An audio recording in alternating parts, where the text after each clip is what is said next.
Cara menyusun karya ilmiah.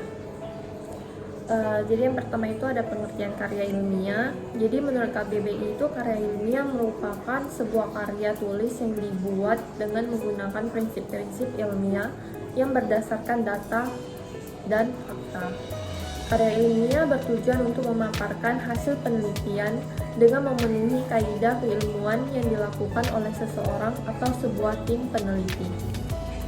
Selanjutnya itu ada struktur karya ilmiah. Yang pertama itu ada halaman judul atau cover, yang kedua itu ada halaman pengesahan, yang ketiga itu ada kata pengantar, yang keempat itu ada daftar isi, yang kelima itu pendahuluan. Jadi di pendahuluan ini ada latar belakang, rumusan masalah, tujuan, dan manfaat.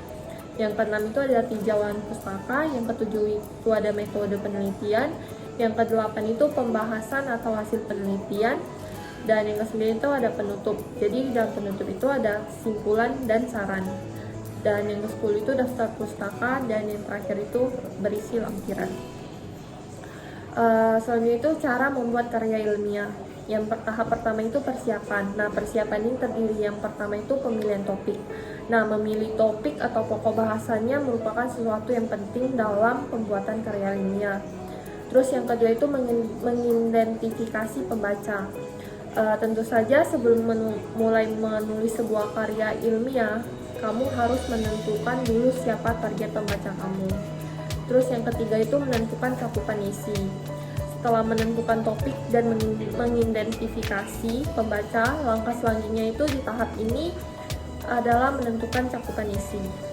Yang kedua, tahap kedua itu ada pengumpulan informasi. Nah, di pengumpulan informasi ini terdapat 4 step. Yang pertama itu mencari bahan referensi.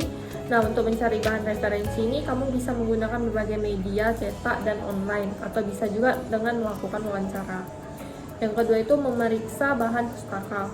Setelah bahan referensi terkumpul, jangan lupa untuk mengecek ulang bahan-bahan tersebut. Cek sekali lagi apakah konten yang ada di dalam referensi tersebut sesuai dengan topik yang akan kamu bahas. Yang ketiga itu membuat ringkasan. Setelah yakin dengan bahan referensi yang kamu pilih, buatlah beberapa ringkasan tentang masing-masing bahan tersebut. Yang keempat itu membuat kutipan. Selain membuat ringkasan, kamu juga harus membuat daftar kutipan dari referensi tersebut. Untuk tahap ketiga itu yaitu adalah tahap penulisan. Nah, penulisan ini ada 3 tahap. Yang pertama itu penulisan draft. Setelah memilih topik dan mengumpulkan referensi, sekarang saatnya kamu mulai menulis draft. Tulislah ide-ide yang kamu miliki secara random dulu. Istilahnya ini adalah tulisan kasar. Tulis saja sekiranya ingin kamu bahas mengenai topik yang kamu pilih tadi. Yang kedua itu melakukan revisi. Lakukan perbaikan pada ide-ide yang telah kamu tulis.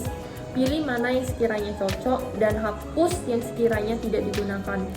Pada bagian ini, kamu juga harus menata hasil draft kamu agar lebih terstruktur dan sistematis. Yang ketiga itu melakukan penyuntingan. Di bagian ini, perbaikilah tulisanmu dari segi tata bahasa.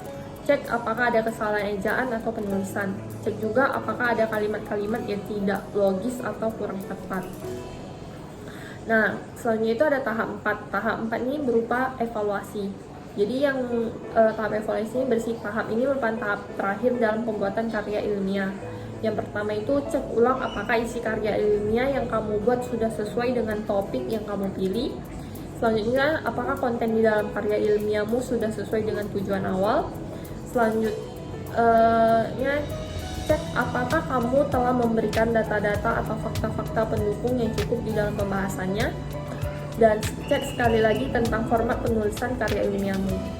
Apakah susunannya sudah sesuai? Apakah penulisannya sudah benar? Jika kamu merasa karya ilmiahmu sudah benar, maka kamu sudah bisa mempublikasikan karya ilmiah tersebut. Sekian presentasi singkat dari saya. Terima kasih.